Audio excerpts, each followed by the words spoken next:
కాకినాడ జిల్లా బూరుగుపూడిలో TDP MLA Jyothula Nehru అనుచరులు, సూర్యచంద్ర అనుచరుల మధ్య గొడవ జరిగింది.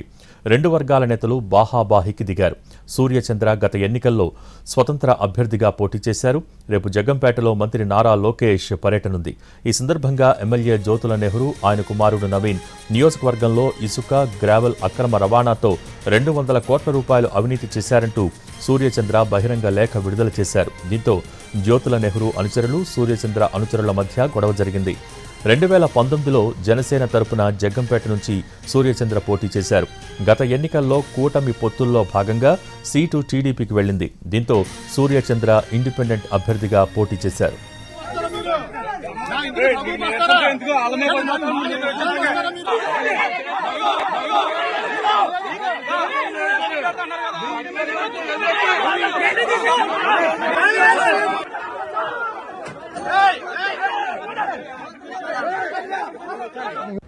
జగ్గంపేట నియోజకవర్గం బూరుగుపూడి గ్రామంలో ఈరోజు మా ఇంటి దగ్గర ప్రెస్ మీట్ ఏర్పాటు చేయడం జరిగింది. గౌరవ మంత్రివర్యులు శ్రీ నారా లోకేష్ గారు తాలూరు పుష్కర ఎత్తిపోతల పథకం శంకుస్థాపన కార్యక్రమానికి విచ్చేస్తున్న సందర్భంగా ఈ ప్రెస్ మీట్లో జగ్గంపేట నియోజకవర్గంలో జరుగుతున్నటువంటి అవినీతి అక్రమాల గురించి మరియు జగ్గంపేట నియోజకవర్గ అభివృద్ధి సమస్యల మీద, జగ్గంపేట నియోజకవర్గంలో ఉన్న సమస్యల మీద వినతిపత్రాలు తయారు చేయడం జరిగింది. ఈ 2 వినతిపత్రాలు గౌరవ మంత్రివర్యులు శ్రీ నారా లోకేష్ గారికి సమర్పించడం కోసం ప్రెస్ మీట్ ఏర్పాటు చేయడం జరిగింది.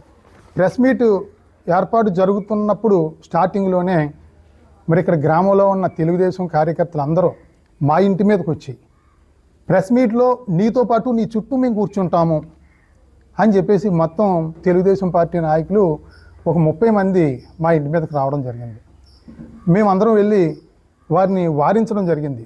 మా ఇంటి దగ్గర నేను ప్రెస్ మీట్ పెట్టుకుంటున్నాను, మీరు నా దగ్గరకు వచ్చి చుట్టూ కూర్చుని నేను మాట్లాడకుండా చేస్తానని చెప్పేసి అనడం భావ్యం కాదు. ప్రజాస్వామ్యంలో ఎవరికైనా సరే స్వేచ్ఛగా మాట్లాడే హక్కు ఉంది. నేను ప్రెస్ మీట్ పెట్టుకుంటున్నాను.